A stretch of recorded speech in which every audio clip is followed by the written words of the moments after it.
Hello friends, welcome back to my channel Astrokatha. This is astrologer Vedanshi Shastri Veena. আশা করি সবাই ভালো আছেন, সুস্থ আছেন এবং শান্তিতে আছেন। আমি চলে এসেছি আর একটা নতুন পর্বে আপনাদের সামনে একটা ছোট্ট ভিডিও নিয়ে। আশা করি আপনারা সবাই ভালো আছেন, সুস্থ আছেন এবং শান্তিতে আছেন।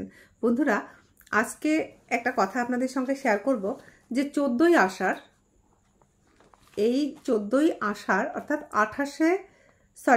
29শে জুন রবিবার, 14ই আষাঢ় 29শে জুন রবিবার থেকে রাহু এবং কেতুর স্থান পরিবর্তন হচ্ছে।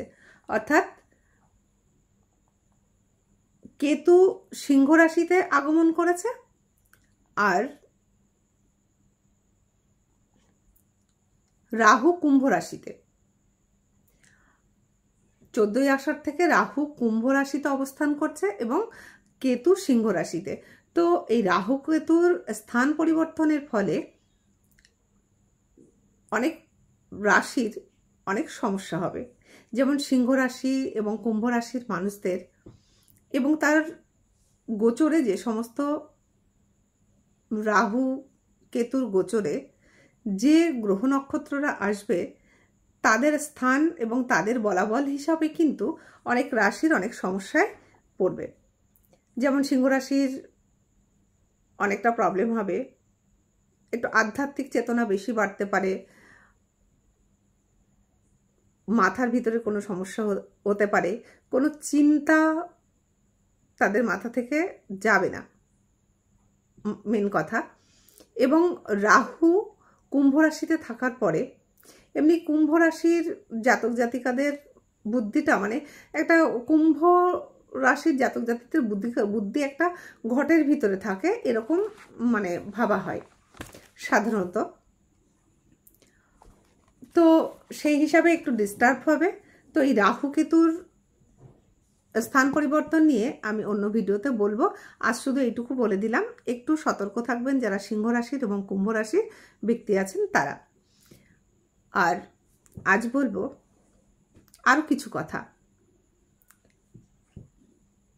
বন্ধুরা, এই সোশ্যাল মিডিয়া খুললেই দেখা যাচ্ছে অনেক রকম মিডিয়ায় তো প্রচুর কিছু দেখা যায়, সামাজিক অসামাজিক, ঐশ্বরিক শক্তি, আধ্যাত্মিক শক্তি, অনেক কিছু সম্পর্কে জানা যায়। তো যেহেতু আমি আধ্যাত্মিক পথে আছি, আধ্যাত্মিক প্র্যাকটিস করি, তো সেই জন্যেই কিছু কিছু কথা আমি এতদিন মুখ বন্ধ করেছিলাম, ভালো লাগতো না বলতে, কিন্তু ভাবছি যে দু একটা কথা একটু বলা দরকার অহংবোধ থেকে মুক্তি দেওয়ার জন্যে। মানে আমাদের কখনোই না কারোর অহংকার বোধ ভিতরে রাখা উচিত নয়। আধ্যাত্মিক কথা সেই কথাই বলে। আর আমরা যারা সাধক সাধিকারা আছি, মানে আমি তো নিজেকে সাধিকা সেইভাবে বলি না, আমি শিখছি, প্র্যাকটিস করছি। তো তন্ত্র সাধিকা বলতে হয়, তন্ত্রের প্র্যাকটিস করছি, তাই বাংলায় সাধিকা। যেমন সবাই এখন ভাইরাল হওয়ার জন্য কত কিছু বলছে না, এই মন্দিরে ঠাকুর দেবতা পুজো করছে, ভক্তদের দেখছে এবং কথায় কথায় বলছে মিরাক্কেল হয়ে গেছে, মিরাক্কেল হয়ে গেছে। মানে সবাই বলছে, কোনো একজন নয় কিন্তু সবাই বলছে মিরাক্কেল হয়ে গেছে। এবার কার কাছে যে কতটা মিরাক্কেল হচ্ছে সেটাই কিন্তু জানার বিষয়। সত্যি কি হচ্ছে নাকি হুজোকে? যেমন মেলায় প্রত্যেকে যায়, একজন যাচ্ছে অমুক জায়গায় মেলা হচ্ছে, আমাদের এখানে ঠাকুরনগরের মেলা বিরাট বড়, হরিচাঁদ গুরুচাঁদের। তো এই ঠাকুরনগরের মেলায় কোথার থেকে লোক আসে, সারা পৃথিবী জুড়ে মানুষ আসে, বাংলাদেশ থেকেও আসে। মানে বাংলাদেশ তো পৃথিবীর মধ্যেই, সব জায়গা থেকে আসে। তো এইরকম মেলার মতো নয় তো, কোনো মন্দিরে যাচ্ছে, সেখানে সবাই যাচ্ছে তো আমরাও যাই, সবার কাজ হচ্ছে তো আমাদেরও হবে। এই ভাবনাটা কিন্তু ভুল। সব জায়গায় সবার কাজ হয় না, আর হয় না বলে যে সেখানে ঈশ্বর নেই এটাও কিন্তু ভুল ধারণা। কারণ আমরা তারাপীঠে যাই, আমরা তারকেশ্বর যাই, আমরা দক্ষিণেশ্বর যাই, আমরা মায়াপুরে যাই।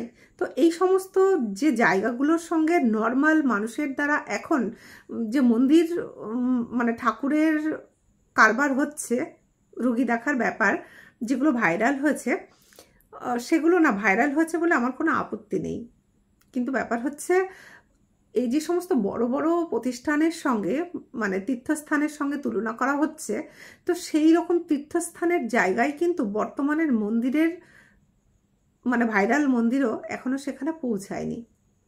কার কতটুকুনি কাজ হচ্ছে সেটাও বলা মুশকিল। যারা বলছে আমাদের কাজ হচ্ছে, তো নিশ্চয়ই হচ্ছে, তাদের হয়তো কর্মফল ভালো। হিন্দিতে একটা কথা আছে, দোয়া এবং দাওয়া দুটোই কিন্তু দরকার। তো ওষুধও খাচ্ছে এবং ঈশ্বরের আশীর্বাদও প্রাপ্ত করছে, সেজন্যই ভালো হচ্ছে। তো কারোর হচ্ছে না বলে যে সেই মন্দিরে কোনো ঈশ্বর নেই সেটা কিন্তু ঠিক নয়, সেটাও ঠিক নয়। আবার একজনের সেই জায়গা থেকে ভালো হচ্ছে বা 10 জনের ভালো হচ্ছে বলে সেই মন্দির একেবারে পৃথিবী বিখ্যাত হয়ে গেল সেটাও কিন্তু নয়।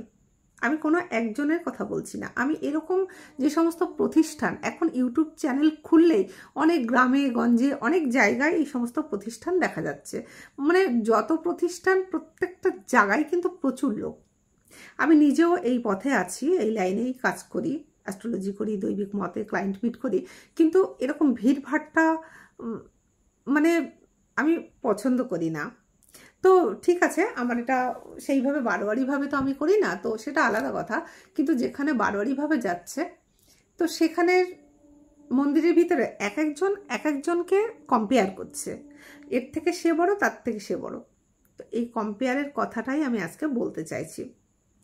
সাধনা সবাই করুক, অ্যাকচুয়ালি আধ্যাত্মিকতা আসা দরকার। আমরা আধ্যাত্মিক জগৎ থেকেই সৃষ্টি হয়েছি এবং মৃত্যুর পরে ফিরবও সেই আধ্যাত্মিক জগতে। তো প্রত্যেকটা মানুষের আধ্যাত্মিক সচেতনতা আসুক, চেতনা আসুক, চৈতন্য হোক, এটাই দরকার। যদি সম্ভব হতো আমাদের মানে পাঠ্য বইয়ের মতো স্কুলে একটা ধর্মগ্রন্থ পড়াতো তাহলে ভালো হতো। যেমন খ্রিস্টান স্কুলগুলোতে কিন্তু বাইবেল পড়ায় এবং 1 মাস ডিসেম্বরের দিকে পুরো ছুটি থাকে স্কুল। 1 মাস না তো, মাঝে মাঝে প্রায় বছরে 3 মাস বোধহয় ওদের ছুটি। তো এরকম যদি আমাদেরও ধর্মশাস্ত্র আমাদের পাঠ্যবুকের সাথে একটা সাবজেক্ট থাকতো তাহলে হয়তো সমাজে অনেক ক্রাইমও কমে যেত, জীবনের অর্থ বুঝতো, ভুল ঠিকের মানে বুঝতো। তো বন্ধুরা, আজকে আমি মানে বলতে চাইছি, এই যে মন্দিরে চুল দিয়ে মন্দির পরিষ্কার করা, শ্যামামার মন্দিরে আগের ভিডিওতে আমি বলেছি, তো ভিডিওটা বড় হয়ে যাবে বলে সেখানে কেটে দিয়েছিলাম। আজকে এই গল্পটাই বলবো যে চুল দিয়ে মন্দির পরিষ্কার আমাদের ওয়েস্ট বেঙ্গলে চুল দিয়ে মন্দির পরিষ্কার করছে এবং সেটা সবাই দেখছে। আমি জানি না আমাদের হিন্দু সনাতন ধর্মের কোথাও কিন্তু লেখা নেই চুল ছেড়ে দিয়ে ঠাকুরকে ভক্তি করতে হবে। মানে আমি যতটুকুনি জেনেছি, যতটুকু শিখেছি, তাতে চুল ছাড়তে হবে খুলে, এটা কিন্তু না। চুল কিন্তু নেগেটিভিটি একটা জিনিস। চুল যেরকম মানুষের সৌন্দর্য বৃদ্ধি করে, তেমনি কিন্তু চুল থেকে অনেক ক্ষতি হয়। এই যে প্রসাদগুলো ঈশ্বরের সামনে সাজানো থাকে, তার চুল পড়তে পারে একটা, সেই প্রসাদ যদি কেউ খায় তার ক্ষতি হতে পারে। চুল দিয়ে মায়ের বেদি কখনো পরিষ্কার হয় না। চুল একটা যতই আমরা ধুয়ে পরিষ্কার করে শ্যাম্পু করে আসি না কেন, চুলই তো, চুলের অনেক বিধি নিষেধ আছে, মানে চুল ছেড়ে চলা যায় না। আমাদের ছোটবেলা থেকে তো ঠাম্মা, দিদমা, জেঠিমা, কাকিমা, মা সবার কাছে শুনে এসেছি চুল বাঁধতে হবে, চুল বাঁধতে হবে। মেয়েরা চুল খুলে অসময়ে বাইরে যেতে পারবে না, সন্ধ্যাবেলা চিরুনি করতে পারবে না। এ তো আমাদের ওয়েস্ট বেঙ্গলের কথা, শুধু গ্রাম অঞ্চল নয়, এটা কিন্তু নিয়ম। অনেক শহরের মানুষও কিন্তু এই নিয়মটা মানে ফলো করেছে, এটা আমার জানা। আর আমি পাঞ্জাব স্বর্ণ মন্দিরে যখন গেছিলাম, মানে ওখানেই পাঞ্জাবেই ছিলাম অনেক দিন, তো স্বর্ণ মন্দিরে যখন গেছিলাম পুজো দিতে, একটা কথা বলি এখানে, আমি সেদিন একটা পিওর সিল্কের শাড়ি পরেছিলাম, খুবই সিল্কি ছিল শাড়িটা। তো সেই শাড়িটা পরে আমি স্বর্ণ মন্দিরে গেছিলাম। আমার বাচ্চা খুব ছোট ছিল, হাজব্যান্ড সঙ্গে ছিলেন। তো স্বর্ণ মন্দিরে যখন যাচ্ছি, স্বর্ণ মন্দিরের ভিতরে গেটের কাছে গিয়ে আমাকে ঢুকতে দিল না, বলছে ঢোকা হবে না। কারণ কি, আমার চুলটা খোলা ছিল, মানে এমনি একটা ক্লিপ লাগানো ছিল পিছনে, আর চুল তখন অনেকটা লম্বা ছিল, চুল খোলা ছিল। তো সেই হিসাবে আমাকে ঢুকতে দেবে না। যা হোক বলে কয়ে কেন, তা বলছে চুল মানে মাথায় পুরো চুলটা যাতে দেখা না যায় সেরকমভাবে শাড়ির আঁচলটাকে দিতে হবে। আমার হাজব্যান্ড এবং ছেলে বা ওখানে প্রত্যেকটা মানুষ মাথা ঢেকে তবেই স্বর্ণ মন্দিরে যাচ্ছে। এবং আমার হাজব্যান্ড ছেলে কী করলো, রুমাল কিনলো, মাথা পুরো বেঁধে নিল চুলটা, সমস্ত ছেলেরাই তাই করছে। এবং মেয়েরাও চুল ঢেকে যাচ্ছে উড়না দিয়ে, যারা ওখানে তো এমনি নন বেঙ্গলি চুড়িদার বেশি পরে, তো উড়না দিয়ে যারা জিন্স কুর্তি পরে গেছে তারাও তো মানে মাথা ঢাকছে। এবং লাস্টে আমিও শাড়ির আঁচল দিয়ে পুরো মাথাটা কানবেট দিয়ে ঢেকে নিলাম। এবার কি হয়েছে, পুজোর পরে যখন আমি প্রণাম করছি মাথা নিচু করে, তখন আমার মাথার থেকে শাড়ির আঁচলটা, যেহেতু সিনথেটিকের শাড়ি মানে সিনথেটিক, পিওর সিল্ক সিনথেটিক, তো সরে গেছে। পাশে একজন অবাঙালি ছিলেন, উনি তাড়াতাড়ি করে আমার মাথায় আবার কিন্তু পুরো শাড়ির আঁচলটা টেনে দিয়েছিলেন, যাতে চুল দেখা না যায়। চুল দেখা হলে কিন্তু কোনো সিদ্ধি লাভ হয় না। তো তারপর মন্দির থেকে বেরিয়ে এসে পরে আবার আমি মানে শাড়িটা ঠিক করে নিয়ে চলি। তো এই যে একটা ব্যাপার, মানে মাথা ঢাকা সাধন পথে, এই যে দেখবেন আমাদের আমাদের ওয়েস্ট বেঙ্গলেই কিন্তু সাধারণত আমরা যখন যজ্ঞ করে তখন কিন্তু মাথা ঢাকতে হয়, মাথা মুড়িয়ে তবেই কিন্তু যজ্ঞ করে, গামছা রামাবলী বা কিছু কিন্তু বেঁধে নেয় যজ্ঞে যারাই বসে, পুরোহিত মশাই এবং যে যজ্ঞ করতে বসে সেও। তো বন্ধুরা, এবার বলবো যে চুল ছেড়ে, এই যে সাধক সাধিকারা চুল ছেড়ে সাধনা করছেন, এর মানে আমি বুঝলাম না। আমি নিজেও সাধনা করি, তো সেখানে চুল ছাড়ার প্রশ্নটা তো আমি দেখি না, মানে আমি জানিনি, শুনি না। আমি অবশ্যই গুরুজির কাছ থেকে বা আমি আরও রিসার্চ যখন করা শুরু করেছি করব, তখন হ্যাঁ এই জিনিসগুলো তো আমি করব। চুল ছাড়া, এই যে মুখে ঈশ্বরের মুখে চুম্বন করে ঈশ্বরকে কেমনভাবে জাগানো যায়, চুল দিয়ে কেমনভাবে বেদি পরিষ্কার হয়, এসবগুলো কিন্তু আমি সত্যি রিসার্চের মধ্যে নিয়েছি। আমি এগুলো করব আমার জানার জন্যে, আমার শেখার জন্যে। কিন্তু যারা এগুলো করছেন, আমি যতটুকু শিখেছি আমার মনে হয় না এটা কোনো কার্যকারী। তো ভুল সবাই করছেন, যারা ইউটিউবে কাজ করছেন, যার যা চ্যানেলের হয়ে কাজ করছেন, আমিও আমার চ্যানেলের হয়েই বলতে এসেছি কথাগুলো। তো এবং যে কথাগুলো আমি বলবো আমার কাছ থেকে সঠিক জানকারি পাবেন। তাই আমার মানে ক্লায়েন্ট চলে যাক আর ক্লায়েন্ট আসুক আর যে যাই ভাবুন, এটা আমি বলবো। এবং কাউকে আমি শত্রুতা করে বলছি না, কারোর ক্ষতি হোক সেটা আমি বলছি না। যদি সত্যি সত্যিই দেখুন, যতই মানুষকে সেবা করুন, মানুষকে ভালোবাসুন, জনসাধারণের সেবায় লাগুন, তো ঠিক আছে। তো তার আগে তো নিজেকে কংক্রিটলি তৈরি করতে হবে, নিজের সাধন পথটাকে তো ক্লিয়ার করতে হবে, না হলে আপনি অন্যকে দেবেন কি ভুলটা? যেমন রামকৃষ্ণদেব সাধনা করেছিলেন, বামাখ্যাপা সাধনা করেছিলেন, তারা আগে নিজেকে তৈরি করেছিলেন সেই ছোটবেলা থেকে বহু বছর ধরে, তারপর মানুষকে দিয়েছিলেন কিছু। তো সেই কিছুটা আগে নিজের ভিতরে আয়ত্ত করুন, তবেই না দেবেন। তো বন্ধুরা, এই ছোট ছোট ভুল সবাই করছেন।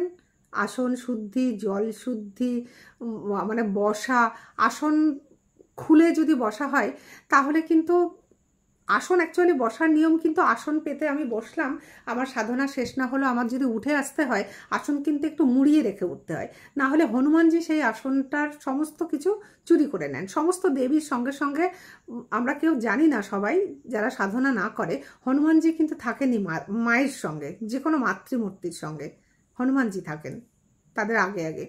তো সেই সমস্ত কিছু চুরি করে নেন। এবং বসুমাতা যে মাটির উপরে বসে আমরা আসন পেতে বসে ঠাকুরকে ডাকি, সেই বসুমাতাও কিন্তু আমাদের মন্ত্রশক্তি চুরি করে নেন।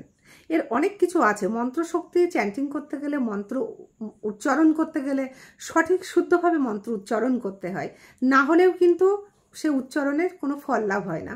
এবং সেই উচ্চারণ যদি ভুল হয় কোনো কারণবশত ঈশ্বরের কাছে ক্ষমা চাইতে হয়। এবং মন্ত্র আমি আসন শুদ্ধি মানে কি করে করতে হয়, কিভাবে আসন সুরক্ষিত রাখতে হয়, কিভাবে মন্ত্র চ্যান্টিং করতে হয়, সমস্ত কিছু ভিডিও আপনাদের সামনে একটু একটু করে আনবো। তাই বলছি শ্যামামা তোমাকে, তুমি যে বলছো ভুল করছি না, হ্যাঁ আমি নিশ্চয়ই, তুমি হয়তো বলবে আমাকে শুধু বলছো, নিরপেক্ষ বিচার করতে গেলে মঙ্গলামাকে কেন বলছো না? মঙ্গলামাকে তো প্রচুর পৃথিবী শুদ্ধ লোক বলছে, সমস্ত বিচার হয়ে গেছে, তোমার ভুল এখনো কেউ ধরেনি, তাই তোমার ভুলটা আমি ধরছি। ভুল নয়, এটা প্রথমে বলি, তুমি যদি না জেনে করে থাকো, তুমি শেখো এই জিনিসগুলো, যা আমি শিখছি সেটা আমি তোমাকে বলছি। শোনা না শোনা তোমার ব্যাপার, কিন্তু তুমি যদি মানুষকে সেবা করতে চাও তবে এগুলো তোমাকে জানতে হবে। আগে লোকের ভুল ধরতে গেলে নিজের ভুলটাকে শুধরাতে হবে। নিজের এমন কোনো ভুল রাখলে হবে না যেটা আমি মানে লোককে বলবো আঙুল তুলে। তো একটা আঙুল দেখেছো এইভাবে তুললে আর বাকি আঙুলগুলো সব নিজের দিকে আসে। তো অন্যকে আমি এরকম আঙুল তুলছি, তো বাকি আঙুল আমার দিকে, তো আমার সেই দিকের ভুলটা কতটা আমি করছি সেটা একদম বি কেয়ারফুল, সচেতন হয়ে যাও, করো না। তো বন্ধুরা আজ এইটুকু ছিলাম। মানে এইভাবে কথা বলতে বসলে অনেক কথা আমার কিন্তু মানে কোনো কন্টেন্টের জন্য আমি শ্যামা মঙ্গলা মাকে নিয়ে পড়ছি না।